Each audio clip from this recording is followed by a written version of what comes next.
Assalamualaikum warahmatullahi wabarakatuh.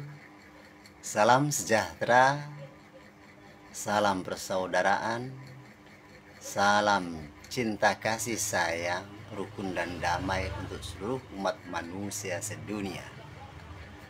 Rahayu, rahayu, rahayu. Kembali bersama kami, Mbah Sis, di channel Cahaya Hati, channel yang mempelajari, memahami, dan mempraktekkan ilmu ajaran agama, ilmu ajaran ketuhanan, dan ilmu ajaran ruhani, sehingga ajaran-ajaran itu menjadi pedoman, menjadi dasar, menjadi pakem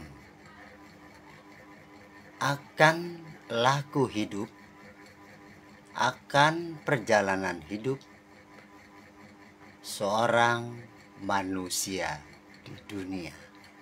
Sebab ajaran ruhani datangnya dari Sang Maha Rohani. Agama pun datangnya dari Sang Maha Rohani. Sehingga agama adalah ajaran ruhani.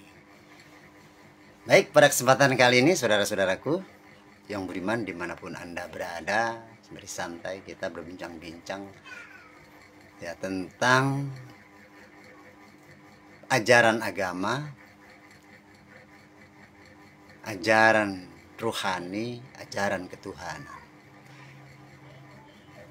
ajaran kehidupan dari Sang Maha Hidup, yaitu Tuhan yang Maha Esa, Allah Subhanahu wa Ta'ala, Tuhannya seluruh umat manusia sedunia. Dari awal diciptakannya manusia sampai di zaman ini, itulah ajaran ketuhanan, dan di dunia menjadi ajaran agama, yaitu agama ruhani.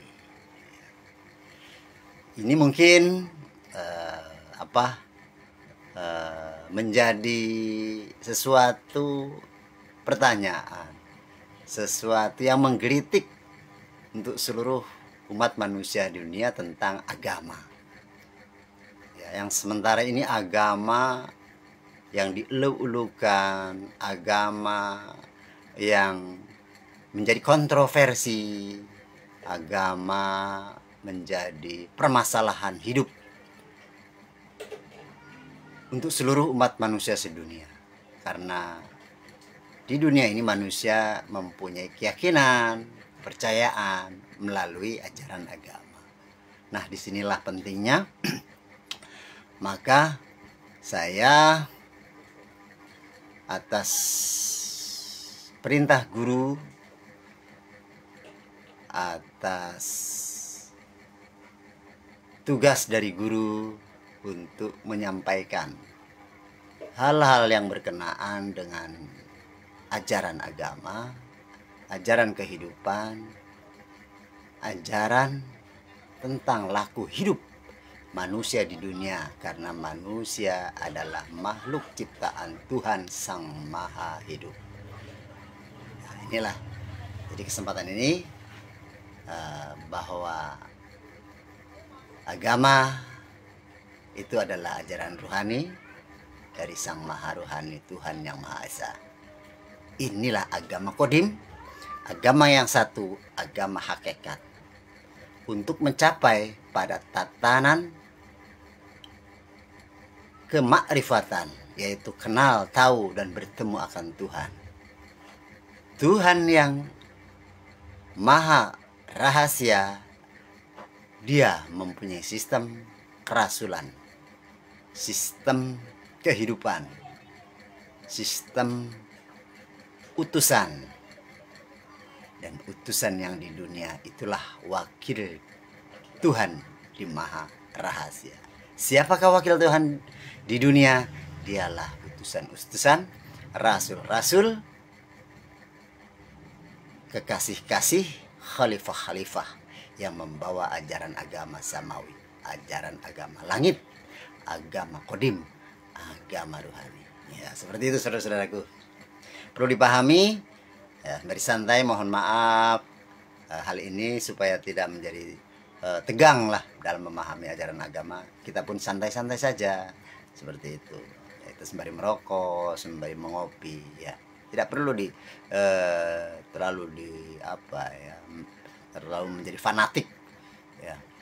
Fanatik agama jangan menjadi fanatik buta, ya. Padahal hakikatnya agama adalah tentang kehidupan. Seperti itu. Hidup, ya silahkan hidup, beraktivitas di dunia ini.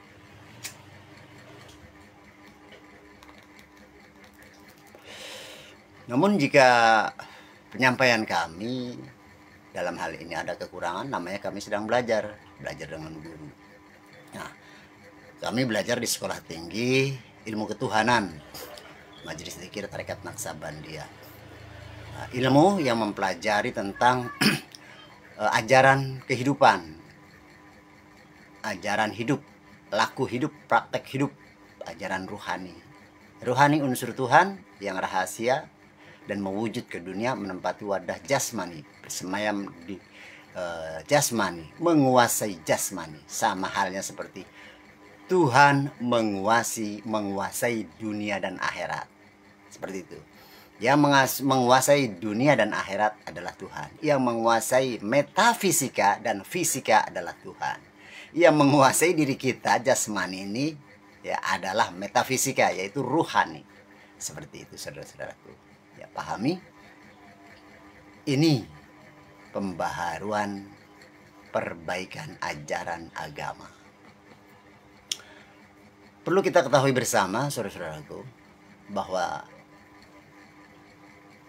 alam semesta ini tercipta, ada di dunia ini karena dari Sang Maha Pencipta yang Maha Metafisika. Dia laisa kamitslihi syai'un kalau dalam bahasa ajaran agama Islam. Kemudian dia ingin dikenal, diketahui di dunia, maka menciptakan alam semesta ini beserta makhluknya atau seisinya. Nah, melalui unsur manusia itulah yang diciptakannya manusia di dunia untuk memahami arti kehidupan, dan manusialah yang sanggup memegang ajaran Tuhan atau ilmu Tuhan atau nur Tuhan atau kitab Tuhan atau wahyu Tuhan. Sering kita dengar dari para beliau-beliau tokoh agama bahwa gunung saja tidak mampu menerima wahyu Tuhan, firman Tuhan, kitab Tuhan. Dia akan hancur menerima kitab Tuhan, wahyu Tuhan, nur Tuhan. Yang sanggup siapa? Manusia. Nah, manusia ini menjadi rahasia Tuhan. Sampai-sampai iblis pun tidak mau bersujud karena itu. Tidak tahu rahasia daripada Tuhan menciptakan manusia. Sehingga iblis tidak mau sujud kepada Nabi Adam, seorang manusia. Karena tidak tahu rahasia Tuhan menciptakan manusia. Maka Tuhan berkata kepada iblis bahwa Tuhan lebih tahu kenapa Tuhan menciptakan manusia yang namanya Nabi Adam. Itu rahasia bilangnya. Di manakah itu? Yaitu manusia mampu dan bisa, telah dikonsep oleh Tuhan untuk mampu membawa wahyu Tuhan, firman Tuhan. Seperti itu, yang isinya adalah tentang kehidupan dan laku hidup, perjalanan hidup. Itu adalah rahasia kebesaran persifatan Tuhan di dunia yang mewujud, dari rahasia kebesaran Tuhan yang tidak wujud, yaitu metafisika, dan di dunia mewujud menjadi fisika nyata, ada padanya. Nah, yang metafisika itu adalah suatu unsur rahasia kebesaran persifatan. Maka ada kalimat yang namanya sifat Tuhan itu wujud di dunia. Sifatnya ya, sifat Tuhan itu wujud di dunia. Dari sifat apa? Sifat rahasianya, sifat nurnya, sifat asmanya atau namanya, sifat zatnya, sifat afalnya, semuanya mewujud ke dunia menjadi suatu kebesaran Tuhan di dunia. Nah, itulah ajaran agama. Ya, unsur rahasia kebesaran persifatannya berupa ruhani dalam diri manusia, itulah unsur agama. Seperti itu. Dan agama sesungguhnya adalah agama ruhani atau ajaran ruhani, dasar ruhani, laku kehidupan rohani, namanya agama. Agama itu ajaran, pedoman, petunjuk, seperti itu. Jadi bukan agama yang selama ini kita pahami, yakini. Agama menjadi permasalahan hidup pada semua manusia, karena dengan agama mereka saling benar membenarkan, salah menyalahkan, saling ribut, ya kan, saling mengklaim, saling menghina, saling menjas, akhirnya terjadi permusuhan. Nah, bukan ajaran agama itu namanya. Karena ajaran agama adalah ajaran kesucian, ajaran ruh, ajaran ruhana dari Sang Maha Ruh, dari Sang Maha Suci. Ini yang perlu diperbaiki di zaman akhir ini, saudara-saudaraku, seluruh umat manusia sedunia. Nah, kembali kepada bahwa seorang manusia yang awalnya bernama Nabi Adam tersebut, dia mampu diciptakan, disetting oleh Tuhan untuk membawa risalah ajaran agama samawi, untuk membawa unsur rahasianya yang diutus. Ya. Yang diutus pertama namanya utusan. Kemudian di dunia, utusan itu menempati wadah pembawanya, seorang manusia di dunia, wujud. Seperti itu. Nah, itu disebut utusan pula di dunia. Jadi hanya satu, Tuhan yang Maha Esa, tunggal, sebutannya dari zaman Nabi Adam sampai sekarang. Di dunia ini namanya banyak sekali, beda-beda, tapi tetap Tuhan yang satu. Kemudian mengutus utusannya. Utusannya itu adalah unsur dari Tuhan. Kalau Tuhan Maha Rahasia, yang diutus rahasia. Kemudian rahasia itu, utusan itu di dunia mewujud, menempati wadah manusia yang membawanya. Namanya utusan pula, seperti itu. Nah, itu satu yang di Maha, Esa yang di Maha, Esa yang diutus, Esa yang di dunia, utusan. Jadi sistem kerasulan, sistem utusan. Ya, utusan itu adalah bagian daripada unsur Tuhan. Nah, Esa yang di dunia ini adalah Esa yang wujud, tapi bukan Esa yang di akhirat. Utusan itu yang di alam akhirat, dan bukan pula Esa yang di Maha. Esa yang di dunia adalah sebagai wakil Tuhan di dunia, yang menjelaskan, ya, yang memberitahu petunjuk, dan yang menyampaikan, yang berkalam dan sebagainya. Satu setiap zamannya. Nah, dialah utusan tersebut, kekasih tersebut, wakil Tuhan. Dia kenal dengan ketuanya, yaitu utusan di alam air, dan kenal dengan ketua yang artinya dalam bahasa fisika ini ketua yang di Maha, terhubung. Kemudian dia kekasih. Dia kan namanya kasih, dia paham dan tahu dan kenal akan pasangan kasih. Seperti itu. Utusan, dia tahu yang mengutus, seperti itu.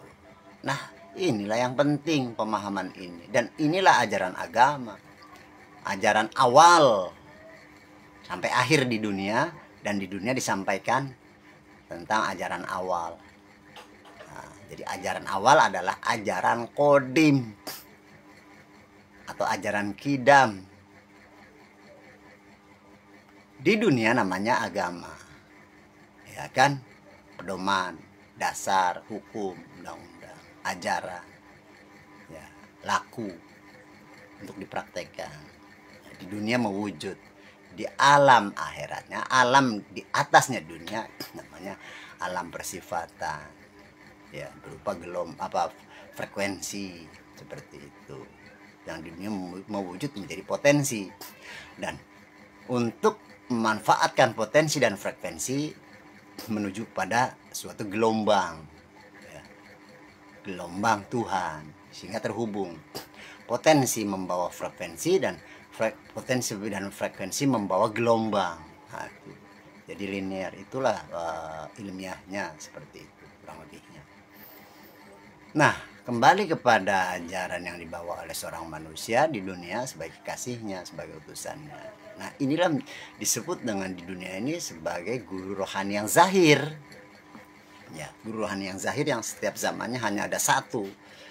Ya, boleh disebutannya itu utusan Tuhan, kalau di agama Islam wali kutub atau apalah itu, silahkan ya, silahkan menamainya, tapi tetap satu, guru rohani yang zahir setiap zamannya satu.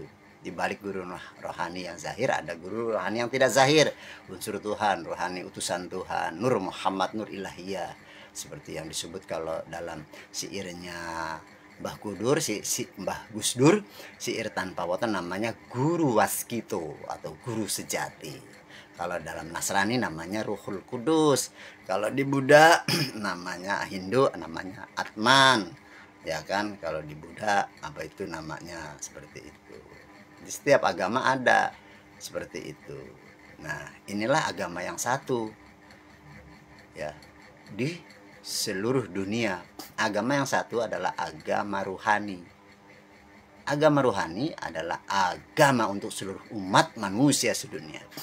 Nah, agama ruhani dapat dipelajari oleh orang Nasrani, oleh orang Hindu, oleh orang Buddha, oleh orang Konghucu, oleh orang Kapitayan, oleh orang Kejawen, dan kepercayaan-kepercayaan lain.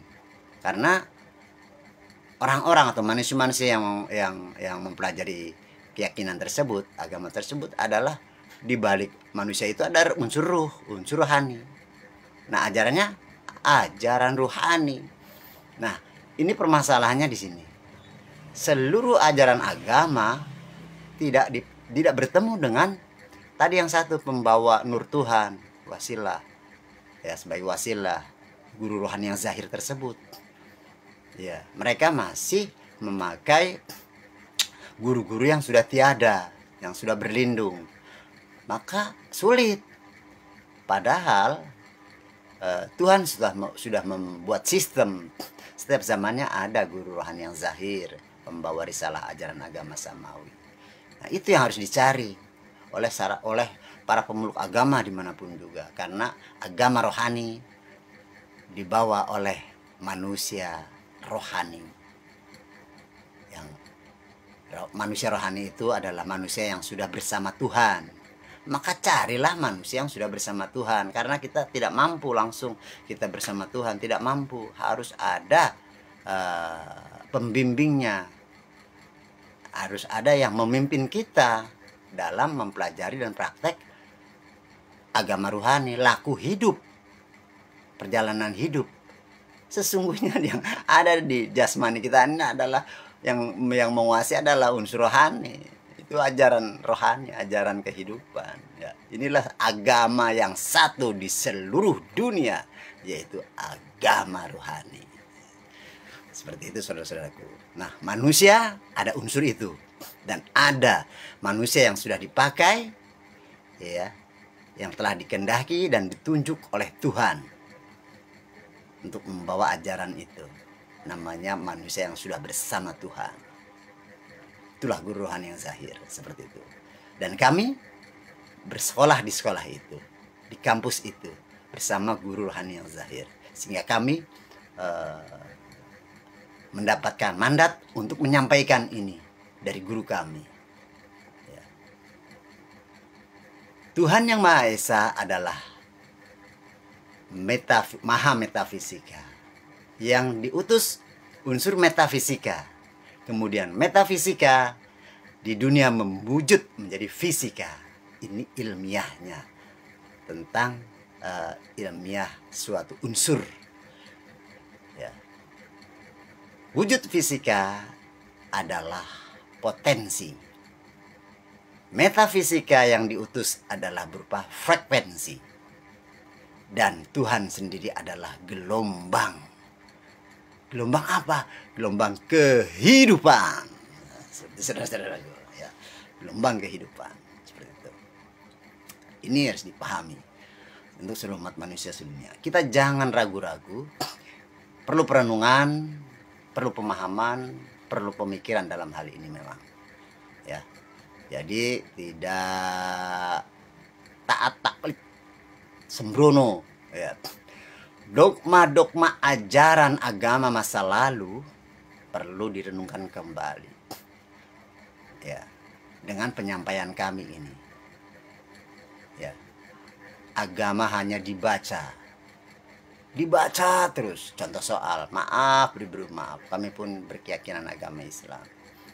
Al-Quran, kitab suci, hanya dibaca saja berabad-abad, 1400 tahun atau 14 abad dibaca saja, ya. Asmanya saja yang disembah, asmanya saja yang diagung-agungkan. Hasilnya menghayal, malah downgrade, turun kesadaran kita seolah-olah seakan-akan, karena hanya menyebut dengan jaminan dari para beliau-beliau membaca kitab suci yang berupa bahasa Arab akan menambah pahala. Seperti itu. Pahala. Sedangkan isinya tidak tahu, tidak mengerti. Contoh, kalimat a'udzu billahi minasyaitonir rajim. Bahasa Arab. Isinya atau artinya tidak mengerti, yang penting Arabnya. Kemudian Bismillahirrahmanirrahim. Wah, dengan bahasa, dengan alunan, dengan fasihnya, tapi nggak tahu maksud arti dari Bismillah. Apalagi makna yang terkandung, hakikat daripada a'udzubillahi minasyaitonirrajim, hakikat daripada Bismillahirrahmanirrahim. Tidak tahu sama sekali. Hanya berupa literasi saja, bacaan saja, ya, yang dipahami itu lewat akal, tidak menyentuh ruh, tidak menyentuh rohani, tidak masuk ke dalam diri, ke dalam kolbu. Padahal Islam mengajarkan udkhulu fissilmi kafah, masuklah kau ke dalam dirimu. Ke dalam apa? Unsur rohani yang semayam dalam hati, kolbu, ya, seperti itu. Nah, inilah permasalahannya. Agama tidak sampai masuk ke dalam diri manusia, unsur rohani. Sebab yang sampai kepada Tuhan Sang Maha Rohani, unsurnya Dia, nurnya Dia, ya, rahasianya Dia. Apa itu? Unsur rohani, unsur rahasia kebesaran persifatannya, gelombangnya Dia, cahayanya Dia, petunjuknya Dia. Nah, inilah hanya sebatas maaf, beri maaf, hanya sebatas kulit saja, di luar saja, dalamnya tidak sampai. Sehingga ajaran agama, ya, yang dipraktekkan di dunia ini, seluruh agama apapun menjadi rusak karena tidak terhubung, tidak sampai pada Tuhan, terhijab, tertutup. Maka sampainya kepada siapa? Kepada gelombang iblis, ya. Yang tidak sampai ke Tuhan berarti sampainya iblis. Jadi sama saja dengan kalau kau tidak berguru pada guru rohani, guru Rasulullah, guru utusan Allah, maka gurunya adalah iblis, penghalang. Iblis itu penghalang, setan penghalang untuk manusia tidak sampai pada Tuhan. Seluruh manusia di dunia ini terhalang semua oleh gelombang iblis, tertutup karena berkeyakinan dan masih berpaham bahwa di dunia ini tidak ada utusan Tuhan, tidak ada rasul Tuhan yang meneruskan rasul-rasul terdahulu. Seperti itu. Dianggap rasul Tuhan sudah tiada, sama-sama dengan putus hubungan nur Tuhan. Tidak ketemu manusia yang satu yang disebut guru rohani yang zahir. Ya, seperti itu. Kalau di agama Islam namanya waliyah mursidat, atau itu di surat Al-Kahfi ayat 17, ya. Kalau di surat An-Nisa ayat 59, ulil amri minkum. Ulil amri minkum adalah manusia di dunia sebagai wakilnya, utusannya, kekasihnya, pembawa risalah ajaran agama samawi. Rasul itu utusan yang datangnya dari Tuhan, sisi Tuhan. utusan Tuhan. Allah sang maha utusan yang mengutus. Jadi, di dalam surat An-Nisa ayat 59, Allah berarti taatlah pada Allah. Allah maha rahasia, maha gaib. Ya, maha rahasia, maha gaib. Laisa kamitslihi syai'un. Sulit, tapi dia bertajalli, percikannya, mempercikan unsurnya disebut utusan, mengutus, utusan Tuhan, percikan rahasia Tuhan di alam yang rahasia pula. Namanya atiur rasul.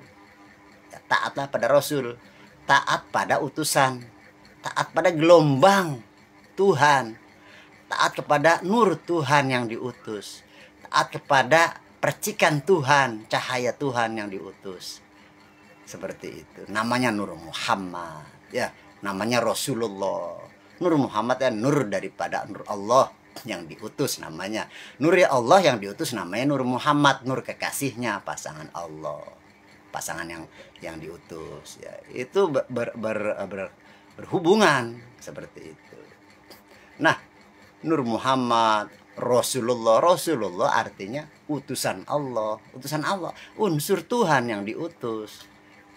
Unsur Tuhan ya disebut kekasih Tuhan. Rasulullah itu kekasih Tuhan. Itu semua dalam alam di bawah alam Tuhan, yaitu alam metafisika pula. Kalau Allah maha Tuhan, maha akhirat, maka alam yang kedua itu alam akhirat. Disitulah Rasulullah, Nur Muhammad, percikannya, utusannya atau rasul. Ya, disitulah agama kodim, ya, kitab kodim, kalam kodim, rasul kodim, malaikat kodim, ya.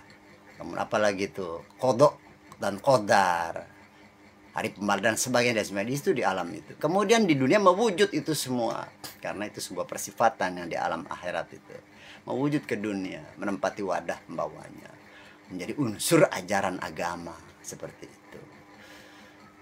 Nah, dibawa oleh manusia sebagai kekasihnya. Manusia itulah yang mengajarkan tentang ajaran Tuhan, namanya ya ajaran agama. Ajaran agama sesungguhnya adalah ajaran ruhani yang disebut agama, ageman, pegangan, patokan, pakem, dasar, hukum, undang-undang, Tuhan semua. Kalau Tuhan maha rohani, maka itu semua tentang ruhani, tentang kehidupan, tentang laku hidup. Laku hidup siapa awalnya? Dia, Tuhan. Di dunia untuk dipraktekkan pada seorang makhluk yang namanya manusia. Setelah dipraktekkan akan menjadi rahmat, menjadi anugerah, menjadi kebaikan, kebaikan semua seperti asmanya Tuhan. Asma Tuhan yang ada berapa tuh? 99. Nah, cari yang satu seperti itu. Ya kan? Allah Rahman Rahim terus dan sebagainya, itu asma kebaikan. Nah, kita lebur pada asma tersebut, unsur tersebut. Nah, itulah menjadi wakilnya dia di dunia. Nah, seperti itu. Jadi ajaran agama adalah ajaran kodim. Apa itu kodim atau kidam? Ya, terdahulu, yang di atas dunia, yang kekal, yang abadi, yang hidup, tidak akan mati. Tapi kalau di dunia, ya, yang mati, yang tidak kekal, yang terhubung dengan ruang dan waktu adalah jasmani. Tapi di balik jasmani ada ruhani, unsur Tuhan yang tidak pernah mati. Alam metafisika. Di balik diri manusia ini ada alam metafisika, alam akhirat, yaitu alam kehidupan ruh atau ruhani, seperti itu. Nah, ini yang harus dipahami dan harus digali dan dicari ilmu ini, ilmu rohani. Ya, setiap rasul pada zaman terdahulu itu mengajarkan agama kodim, agama samawi, agama rohani untuk laku hidup di dunia, sehingga nanti hidupnya akan cinta, kasih, sayang, rukun dan damai. Ini diajarkan oleh setiap agama di ajaran agamanya masing-masing, termasuk ajaran agama Islam itu hakikatnya, ajaran agama Buddha itu hakikatnya, agama Hindu, agama Nasrani itu semua tentang ruhani, tentang cinta, kasih, sayang, rukun dan damai, sejahtera, membawa persifatan Tuhan, suci, seperti itu. Inilah rusaknya agama di zaman akhir ini. Ya, zaman akhir. Maka abad 15, abad perbaikan ajaran agama. Agama yang sementara ini banyak sebutannya, banyak namanya di dunia. Ya. Itu membawa malapetaka ternyata, dan pada akhirnya harus dimunculkan oleh Tuhan sendiri lewat nama agama ruhani. Agama yang satu dari Tuhan yang satu, mempelajari ilmu yang satu, perjalanan laku hidup yang satu. Laku hidup kesucian, perjalanan hidup kesucian di alam dunia. Seperti itu saudara-saudaraku. Ya. Jadi kita cari, saya hanya menyampaikan pemahaman itu dulu. Ya, pemahaman yang menjadi fundamental, menjadi dasar untuk tolak ukur, tolak banding, pemahaman perenungan. Sesungguhnya ajaran agama yang mana sih yang satu? Nah, inilah agama ruhani. Sekali lagi kami sampaikan, agama yang satu adalah agama ruhani. Ya, seperti itu. Kalau di Islam kan banyak tuh 73 golongan. Mana sih yang satu golongan? Ajaran ruhani yang satu golongan. Seperti itu. Ini perlu disampaikan dan publikasikan kepada seluruh manusia sedunia, bagi saudara-saudara kami yang mendengarkan informasi ini, petunjuk ini. Kemudian hanya ada satu sekolahnya, tempatnya, yang belajar ilmu ini, ilmu rohani. Banyak memang yang mengajar ilmu rohani, tapi yang waris dan mutlak, sehingga dipertemukan pemahaman ini. Seperti itu. Teknik cara jalannya ada di sekolah ini. Seperti itu. Untuk para saudara-saudara kami, para tokoh agama, pemeluk agama, ya, yang dituakan dalam bidang agama, yang memahami kitab-kitab agama apapun yang sebutannya di dunia ini, ya, mari kita merenung, sadar diri. Sadar diri apa sih itu? Kesadaran ruhani pada diri manusia. Jangan mentang-mentang punya ilmu agama, kami menyampaikan ini, kemudian dijustifikasi, ya, dianggap sombong, sok-sokan, tidak berdalil. Kalimat kami ini adalah dalil dari awal sampai akhir. Kalau dalil awal sampai akhir, full kitab. Pahami? Kalau kami menyampaikan ajaran agama mulai dari awal sampai akhir secara ilmiah dan dapat diterima dengan nalar logika tinggi yang logik, itulah dalil isinya. Seperti itu. Contoh, a'udzubillahi minasyaitonirrajim, itu dalil. Apa makna dalil itu? Ya, kami sampaikan. Ta'awud itu, a'udzubillahi minasyaitonirrajim itu artinya aku berlindung kepada Allah. Maka dalilnya saya sampaikan, kau kembali kepada unsur rohani, kau masuk pada diri rohani lewat teknik cara jalan dan metodologinya untuk kembali ke alam akhirat, ya, mematikan unsur duniawi, unsur jasmani. Matanya buta, mulutnya bisu, kuping yang tuli, mati kesadaran, mati panca indera, masuk ke dalam rohani, menghidupkan rohani, ya, terhubungnya rohani manusia lewat guru rohani untuk sampai kepada sang maha rohani. Itu kalimat ta'awud, hakikat, arti dan makna sesungguhnya. Berlindung kepada Allah adalah masuk kepada unsur rohani diri. Bagaimana caranya? Ada teknik cara jalan dan rukun syarat serta metodologinya. Ada. Seperti itu, karena rasul-rasul terdahulu memakai metodologi tersebut. Masuk ke alam akhirat. Alam akhirat adalah alamnya utusan Tuhan. Nah, di alam akhirat berproses lewat guru rohani, utusan Tuhan, untuk sampai terhubung dengan sang maha rohani, sang maha akhirat.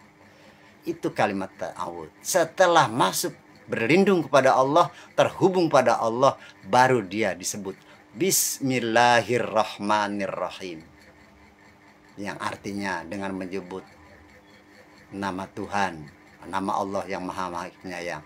Nah, makna hakikinya, makna hakikatnya adalah mereka manusia sudah masuk alam akhirat, ya, masuk lebur dalam unsur rohani, terhubung dengan guru rohani dan nyambung gelombangnya kepada Allah Subhanahu wa taala.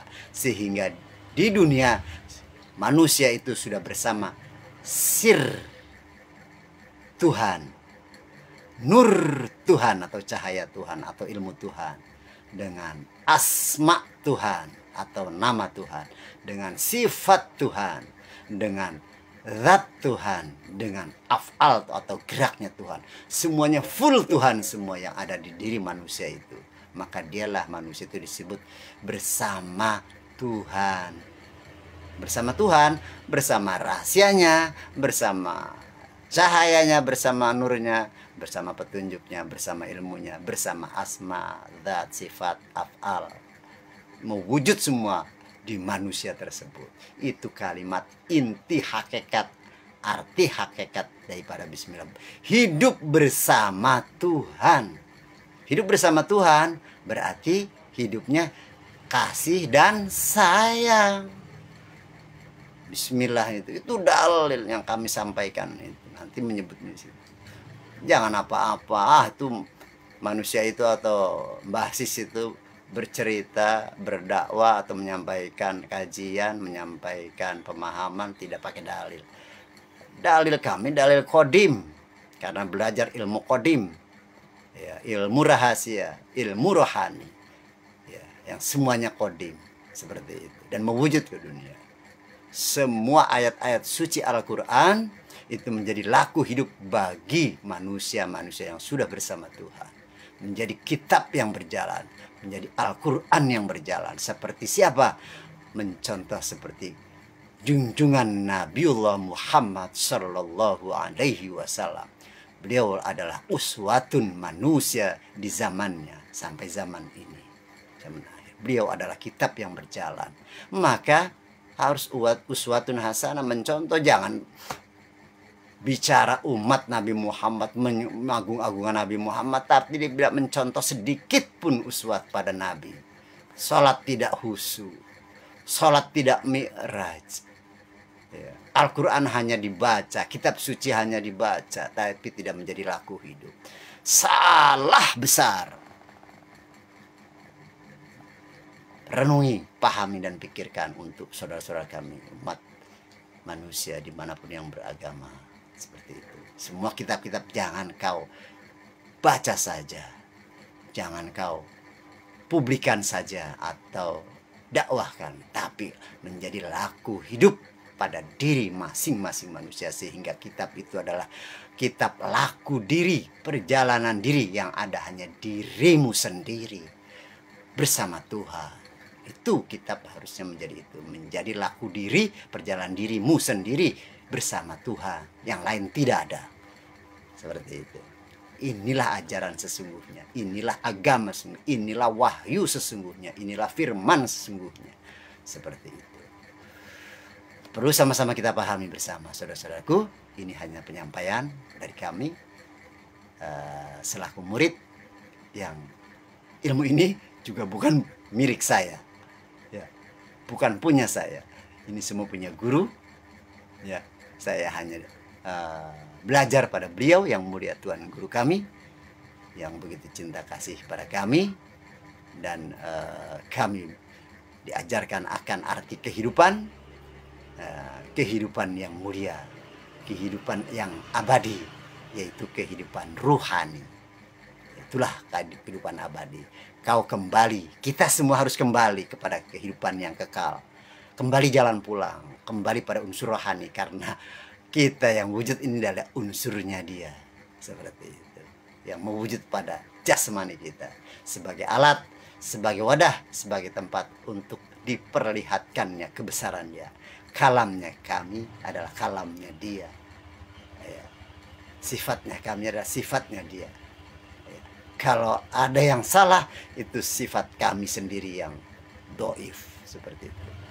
Terima kasih guru yang telah memberikan pemahaman kepada kami. Semoga saudara-saudara kami dimanapun Anda berada dapat menerima pemahaman ini, ajaran ini yang menjadi perjalanan hidup kita di dunia. Ya. Sekali lagi kami sampaikan pada saudara-saudara kami dimanapun berada, ya, cari ilmu rohani, ajaran rohani, agama rohani, namanya agama rohani, lewat guru rohani untuk sampai tersambung dengan gelombang sang maha rohani. Inilah agama yang satu untuk seluruh umat manusia sedunia. Jika ada kesalahan pada kami dalam penyampaian ini, ya kami mohon maaf. Ya, cari sekolah yang mempelajari dan praktekkan ilmu rohani. Ikuti guru tersebut, sami'na wa ata'na pada guru tersebut, sehingga kita akan dibimbing, akan dipimpin oleh manusia tersebut atau guru tersebut yang disebut dalam kitab suci Al-Quran surat An-Nisa ayat 59, ulil amri minkum.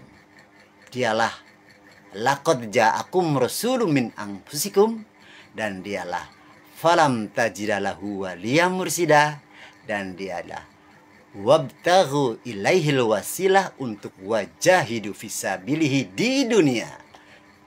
Jalan di jalan Tuhan, wajahidu fisabilihi itu artinya berjalan di jalan Tuhan, berjalan di rohani, kehidupan rohani yang mewujud ke dunia. Ya, visi misi guru adalah visi misi Tuhan. Kita ikuti visi misi guru. Ya, sami'na wa ata'na, jiwa dan raga, dunia dan akhirat. Semoga ini menjadi kebaikan. Jika memang baik, jika salah secara pribadi saya mohon maaf, karena saya pun manusia yang dhaif, manusia masih belajar. Kalau ini ilmu kebenaran, ilmu mutlak, itu adalah ilmu guru kami. Kalau relatif, itulah saya sendiri yang bodoh, yang dhaif, yang banyak sekali kesalahan. Saya akhiri sementara. Kami menginformasikan melalui medsos bahwa agama yang asli adalah agama rohani. Ajaran yang asli adalah ajaran rohani. Ajaran yang asli adalah ajaran kesucian. Ajaran yang asli adalah ajaran perjalanan hidup kesucian. Ajaran yang asli adalah ajaran rohani, ajaran kehidupan yang suci dari Sang Maha Suci, Tuhan yang Maha Esa, Allah Subhanahu wa Ta'ala. Demikian kurang lebihnya, mohon maaf untuk saudara-saudara kami di seluruh Nusantara dan di seluruh dunia, ya. Salam rahayu, salam cinta kasih sayang, rukun dan damai, sejahtera, puji Tuhan. Wassalamualaikum warahmatullahi wabarakatuh. Ilahi anta maksudi waridho kamatlubi. Salam damai selalu.